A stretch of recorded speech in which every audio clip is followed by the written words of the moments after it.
You guys ready? All right. Good morning, still morning. Thank you all for being here this morning. Great news to announce. None of this is brand new, but we certainly wanted to make sure that everyone came together and we had this special news conference. Just a few words before we get started. We're going to start our news conference speaking about the ending of the strike and what this means.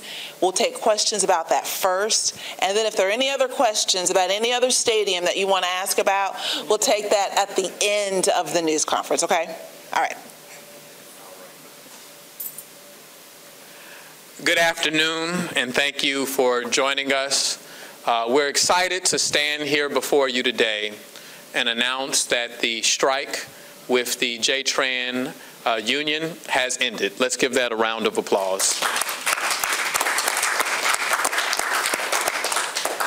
I want to thank both the Amalgamated Transit Union, that is the union that represents our JTRAN workers, and MV for both being willing to come back to the table and iron out the points of contention. I encouraged both sides in the process of them fighting for their interests that they remember for all of us the most important factor are the people that we serve. And so I'm grateful for their attention to that. I want to take a moment before I go further and thank our ridership. I want to thank you for your patience. I want to thank you for your commitment to this service. And we as a city hope to provide more in the way of public transportation as we move forward. We know that that is necessary for the growth of our city. And we know that we serve a population that desperately depends on that service. And so we owe that to them. In this process, I've heard from both sides. And I believe that there were reasonable points made on both sides. And so I'm grateful that we can stand here today and say that we have a path forward, that we're able to move towards the interest of our JTRAN service. And that interest is not only the ridership, it is our workforce, and it is the quality of service that we provide. And so I remain committed, not only in this moment, but as we move forward to your interest. And so I invite you to continue to communicate with me, as I am certain that there will be more things to discuss, as time persists. But thank you again. Thank you for all that you do. And we're happy to stand here before the people of Jackson and say that service will begin again, all right? I want to take a moment and ask Mr. Torrance, the president of the union, if he would say a few words before I invite MV's representation to come forward. Thank you. Thank you, Mr. Mayor. Well, it's been a long time since we've since really getting off this strike seemed like anyway, but our efforts to get things resolved did work out, and we're grateful for that. I think I speak to MV as well as saying that, but we wanted some things accomplished. I think both sides are satisfied with that, and buses went out, paratransit units went out this morning, and we just hope to continue to make progress as a team with MV Transportation to provide service for the city of Jackson. That's what we're here for, and we hope nothing like this ever happens again. And we're apologetic to the passengers that do ride JTRAN, and hope to keep satisfying the public with the public transportation and working with MV Transportation. With that, any questions? We'll take them. Last, okay. Good afternoon. MV would like to say that we are also proud of the agreement that we've made with the local. We also want to thank Mayor Lumumba for his essential part in making this resolution happen for us. We look forward to continuing service for the citizens of Jackson, and we look forward to making that commitment to safety and to our membership and our employees to continue the service to the citizens of Jackson. Before we open it up to questions, I just want to remind our public of where we are, right? As we push forward, we're looking forward to a narrative that isn't about when there was a moment that differences were expressed and service was halted. Instead, I want a conversation where we talk about a JTRAN transit service where we've introduced new buses and are soon to add more buses to the fleet. A JTRAN service where we've been able to provide new shelters for passengers as they wait to get on the bus. A JTRAN service which has a brand new wayfinding system. A JTRAN service that has the capacity to look on an app and see from GPS coordinates when your bus will arrive. And so all of that is part and parcel of what is meaningful to us, and that is an investment in JTRAN, an investment in this service that our residents depend on. So we will continue to learn, Dr. Crawford, what that means. We will continue to work alongside one another to ensure in that process that everyone has dignity, that everyone is made whole, and everyone benefits from that practice and that process. So we're happy to stand here before you and prepared to take any questions that you may have at this time. Yes, thank you, Charlie. Would anybody be willing to go into like specifics about what the collective bargaining agreement had, like the different things, maybe what the holdups were, that the discussions were about? So I'm going to take that question. I'm not going to pit anybody against each other, right? Essentially, it's making certain that a workforce that has been there and been through a number of management groups and the new management group, that they can make the pieces fit together, right?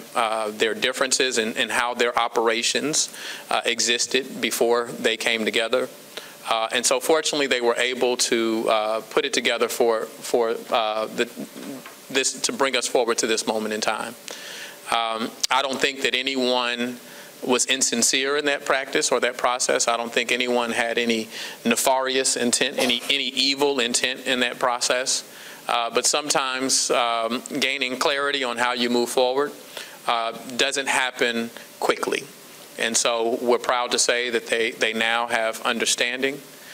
They now have a process in which they can move forward. And so we look forward to being able to provide more to the residents of Jackson. Yes, sir. Yes, you're the only one raising your hand. We'll keep this going, right? More specifically, last week at the council's meeting, there was a bit of a disagreement between MV and the union over part of the collective bargaining agreement that would require terminating the driver if the driver were to run over a pedestrian or kill them. Did that get settled in the collective bargaining agreement? I will say that the discussion over safety protocol and discipline were definitely a part of the discussion. And I think that they stand before you today because they have an agreement that they can work with and move forward. I believe that everyone has at the center of their interests protecting and making certain that our ridership is safe, that our drivers are safe, right, in that process. And so they do have resolution on that matter. Yeah. And let me say this.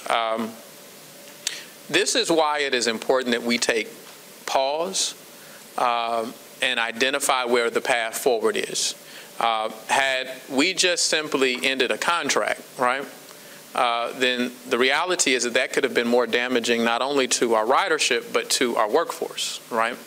As we know that you don't move through RFPs overnight. You don't move to the practice of hiring a new management company overnight. And so we're hopeful that as we have moved past this moment, that what we will be able to see is the heart of not only our workforce and the drivers and everyone else. I don't want to just exclude, the people who are mechanics on the buses, the people who, wash the buses, that work on, calling people out and the various roles that they play. We'll be able to see their intent and their desire, their how much they respect and take pride in their jobs, right? As well as MV, who I believe is a willing partner with the city of Jackson, and wants to make certain that they improve the service every day. We're never satisfied. We're never satisfied. Every day we want to be better than we were the day before. Yes, sir. So as we know, many people are impacted, were impacted by this strike. Just for you and Mr. Charles, just how much of a relief is it to know that workers are back at work and those who depend on the bus now have transportation? I'll stand aside for you. Thank you, Quinn. Yeah, I think everybody is absolutely pleased that the buses are rolling. You know, I looked at the news this morning, and I even got a chance to talk to people, and they're relieved that the buses are back in action. And that's what we wanted, and that's what's happening right now, and we're going to continue the service.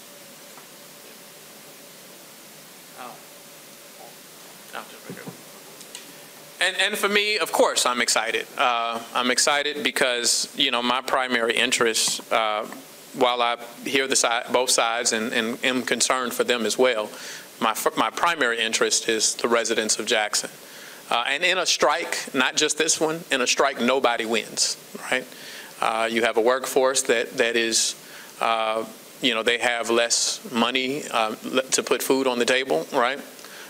You have a company that isn't profiting in the way that they should. And then, most importantly, you have residents in this instance that have to deal with the inconvenience of finding alternative means of traveling across the city. All right. So just one last request. I'd like to give both sides a round of applause again. Thank y'all. I appreciate that. Appreciate you, my man. Thank you. Y'all don't want to be here for what they want.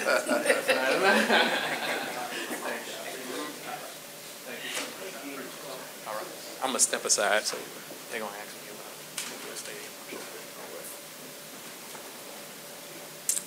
All right. Any other questions? Yes. None. Thank you. I appreciate it. No.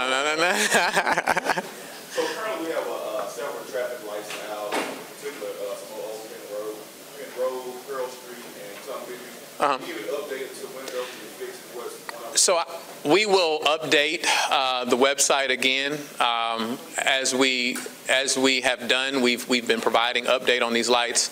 I will tell you that I know that many of the ones that you mentioned were damaged due to being hit, like some of the lines were pulled down and caused issue. The storm has caused issue to some of these traffic lights. So while some of these have not been a part of our updates, it's because new occurrences have led to new developments in their challenge. And so we will update that list and we'll provide you also, along with the update of the list, an estimate of where they are in the process of being repaired. Yes. Charlie, you got it? Sorry,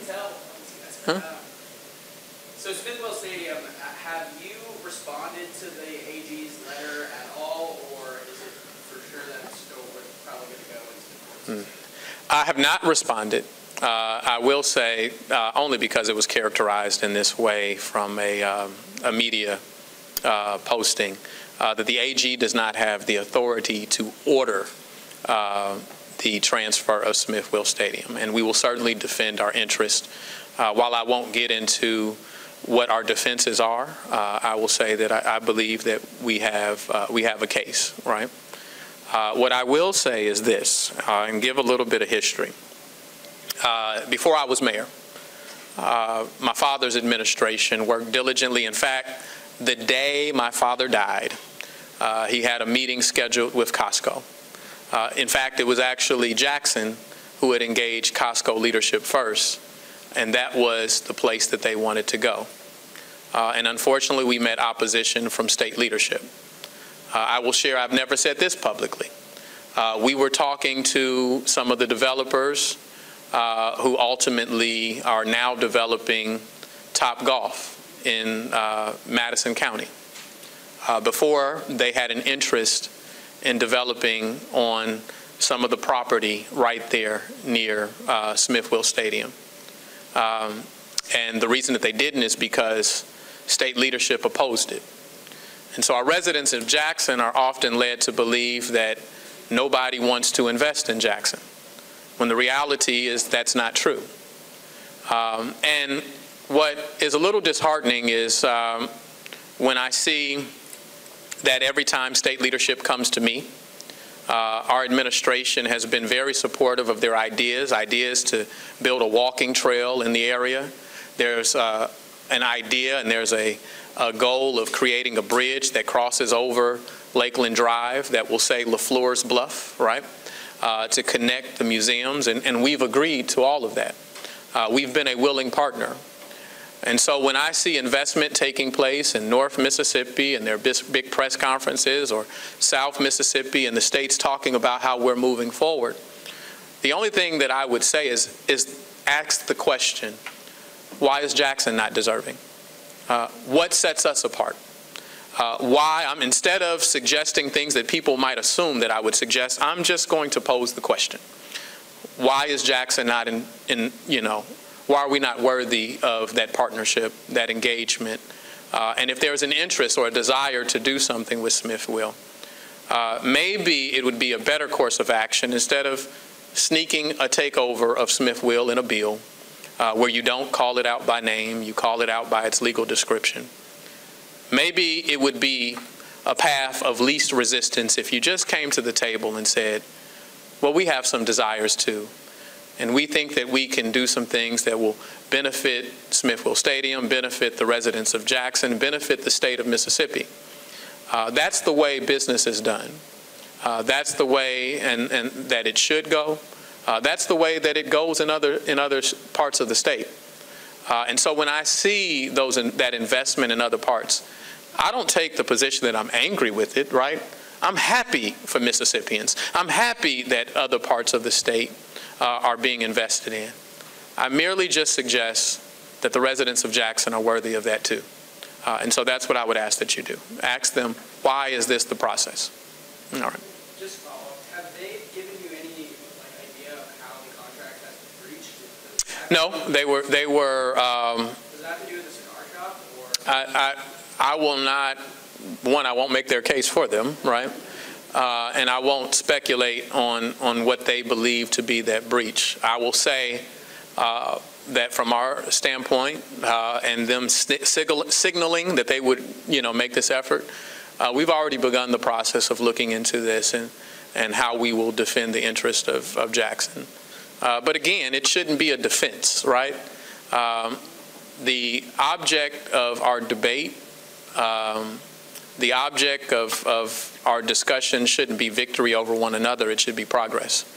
And so we want progress. We want an opportunity to partner with those. I sometimes have companies. I sometimes go out of the country to make connections with people who are willing to invest, and sometimes that isn't being brought to us, right?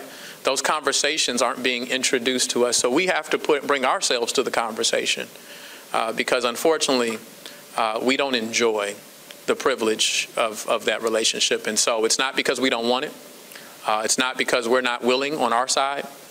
It's not because we haven't agreed to things on our side. And so why are the residents of Jackson undeserving is the question. All right. Thank you all very much. I appreciate it.